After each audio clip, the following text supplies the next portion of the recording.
All right, so the camera's in a I'm doing it on the camera holder because I can't bother to hold the phone like this. So if it falls off, you'll know because it'll go weird. But welcome to the video, guys. I am currently out doing a little bit of Ubering. And as you can see, I'm not going to move the camera because I said it's in a very precarious situation. But it's snowing here in Toronto today. Classic Toronto in January. But it's actually been a little bit warmer than usual recently. It's -10 today, so it's more fitting for the weather. But recently it's been a little bit mild, which is nice because I do not like the cold that much. But I want to answer a question today about, it's probably one of the most popular questions I get regarding my Moving to Canada series. Moving to Canada is something I did in 2016. If you don't follow the channel, go back and watch the other videos. I've done quite a few on that series. And yeah, basically moved here on a whim. I need to eat. I haven't eaten anything. Caffeinated, that's it. But moved here on a whim, and that's it. But the most popular question I get, I'd probably say, is how do you do it financially? What was the financial burden? How did you afford to live? How do you do this? How do you do that? So if you recall on my Moving to Canada, my original video, when I moved here, I saved a little bit of money up, and to be able to be eligible for the working holiday visa, I think you have to have around $2,500 in the bank. I might be wrong, might be less, might be more, but I think that's what it is. So you can kind of prove to the Canadian Border Control, Canadian government, that if you can't find a job or if you can't support yourself, you at least have enough money to get back home to wherever you come from, and then not stuck with your broke ass. I'm not making fun of broke people, but yeah, that's basically it. Yeah, so my story for my individual story, I don't know, was I saved up a little bit of money. I'd been planning it. I actually sold my car, so that was like $5,000 I had, £5,000 actually, so it was more than that. It was like $7,000, maybe close to 10 actually. But yeah, I saved up a little bit of money and I was staying in hotels. I didn't have a plan at all. I didn't know what I was going to do, as I mentioned,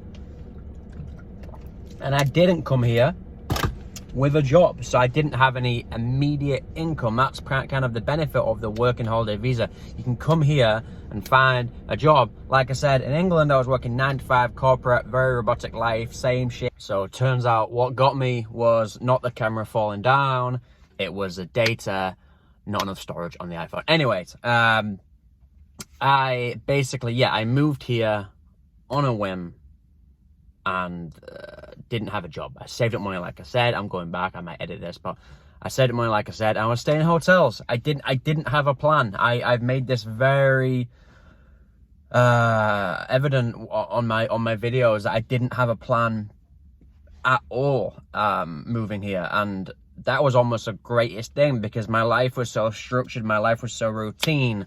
Like I said, that's why I finished doing the robotic 9 to 5 work.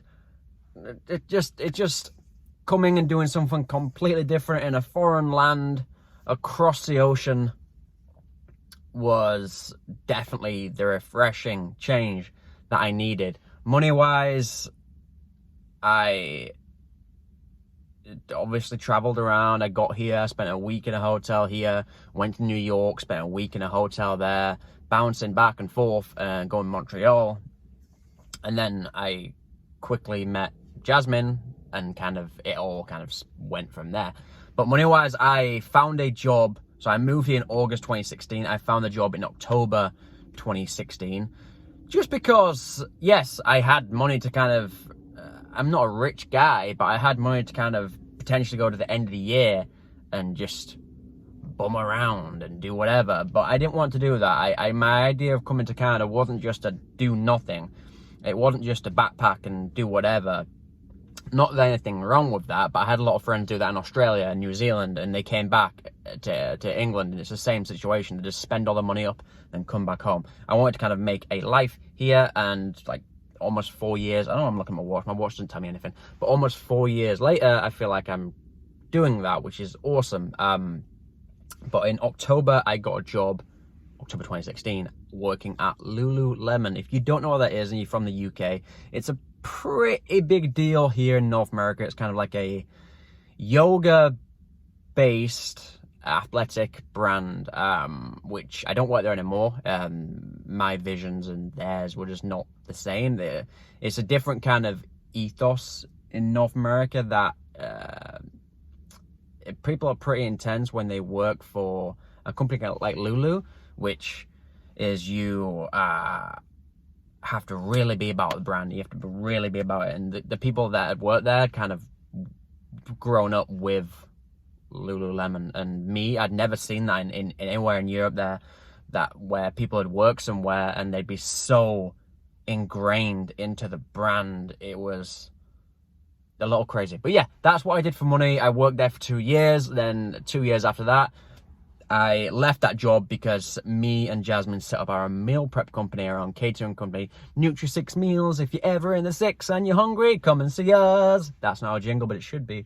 So yeah, that's what I did. And now I Uber on the side, and me and Jasmine